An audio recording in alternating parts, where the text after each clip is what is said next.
Welcome back to YouTube classes. It's Divya here with class 9 physics. So today in our class we are coming on to the first chapter, last section, that is simple pendulum. Okay.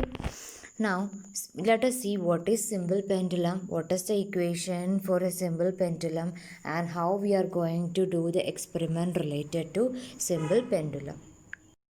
Now this is what is a simple pendulum. Now if you come to the definition, simple pendulum will be a heavy pointed mass suspended from a rigid support. Okay.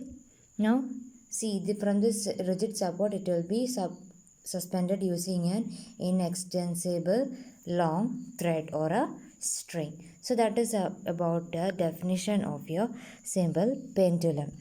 Now, when you learn about the terms related to a simple pendulum oscillation, that is the to and fro motion of a simple pendulum from its mean position, you call it as an oscillation.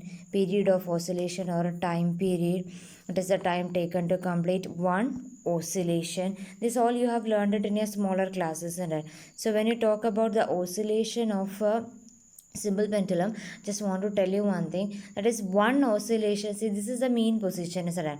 One oscillation is, see, we will be dragging this to this end and you will leave it so that it will start oscillating like this, isn't it? Now one oscillation means it is, if it is going to start from here, it goes here, returns back to the same position, then only it will be counted as one oscillation. Or if you are going to start from this position, once it goes here and returns back here, only you will calculate it as one oscillation.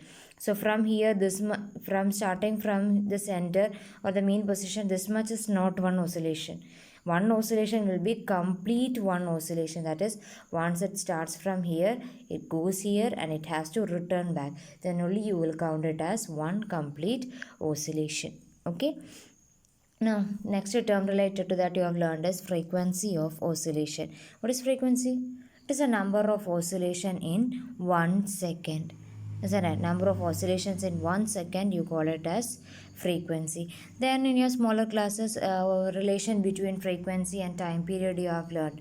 If F is the frequency and capital T is the time period, F is equal to 1 upon T. Or in reverse also, time period T will be equal to 1 upon F also. So these are the relations you are learning in your smaller classes. Is that right? Now one more term you are having, amplitude. What about amplitude? What about amplitude of oscillation? That is a maximum displacement from its mean position. That is, if this is the mean position of a simple pendulum, maximum how much it is moving towards the sides, isn't it? So that is a maximum displacement from the mean position. You call it as amplitude. Now effective length means it. Now one more thing, when you come to the experiment, the total length of the pendulum you are going to take will be like this. That is, from the point of suspension till the center of your bob.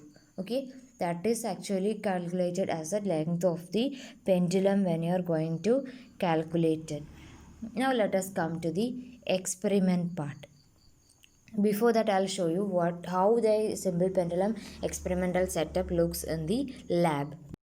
Now this is how it looks in the lab. In a stand you will be having a rigid support here. From here, using a string or a thread, the bob will be suspended down. So this is how you are going to see your simple pendulum in your lab. Okay.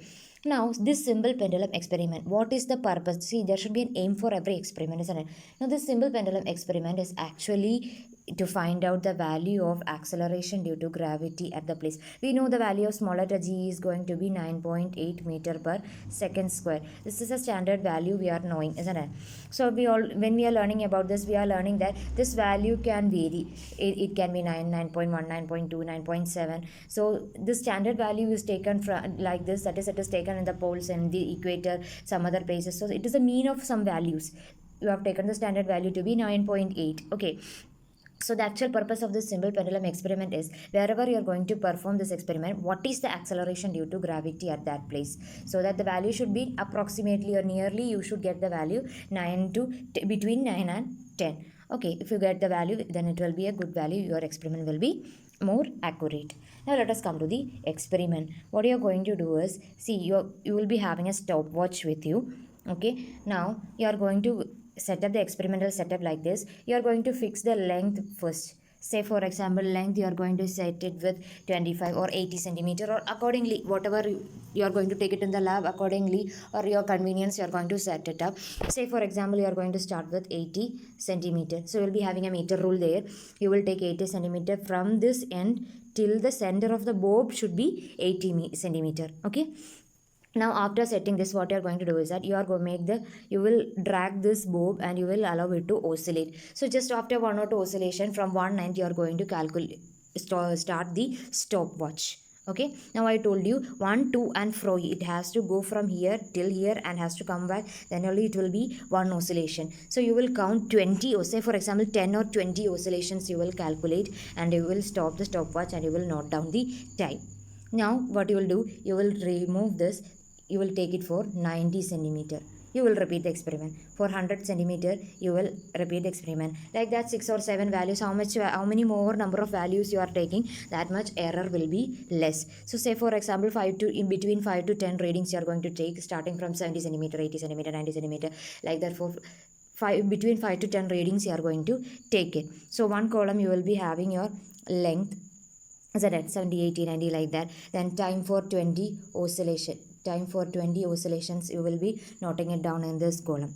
Now what you are going to do is that you need to calculate the total time period. This t will be small letter t, isn't it? Time for 20 oscillation, this total time period will be this time per 20 divided by 20. Okay, the time period will be given by whatever time you are going to get here divided by 20. If you are taking 20 oscillations, if you are taking the time for 10 oscillations, here it will be 10. So you will get the time period. In the next column, what you are going to do is that you are going to calculate 1 by t square. Once you get the value of t here, you can take the value of t square and then 1 by t square. So this much you are going to calculate it in your tabular column. Now after taking this much, you are having an equation for finding the value for a simple pendulum. You are having one general equation. Do you know what is the equation for a simple pendulum? What is the equation for a simple pendulum? That is, for a simple pendulum, time period t is given by 2 pi into square root of L by G.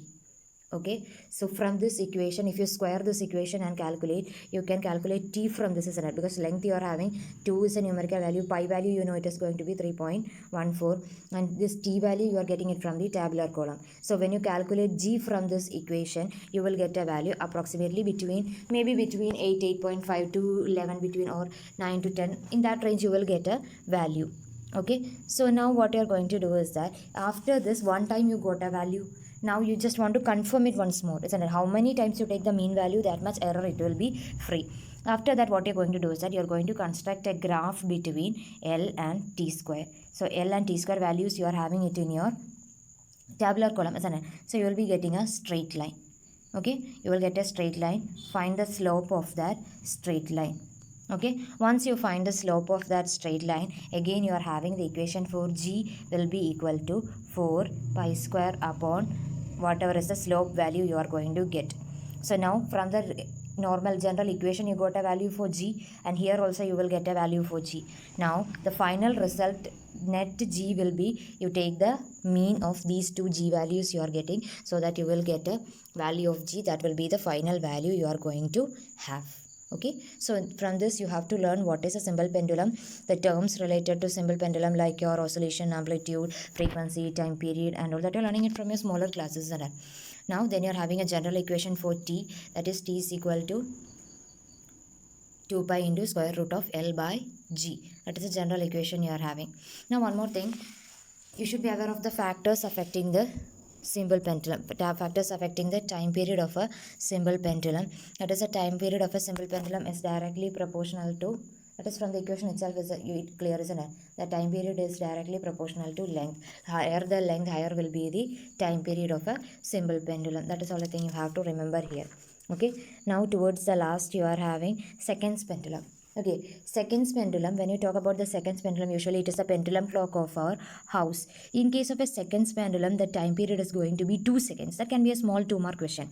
Why the time period is going to be a seconds pendulum is 2 seconds, or what is the time period of a seconds pendulum? Okay, now one which is having 2 seconds time period, you call it as a seconds pendulum.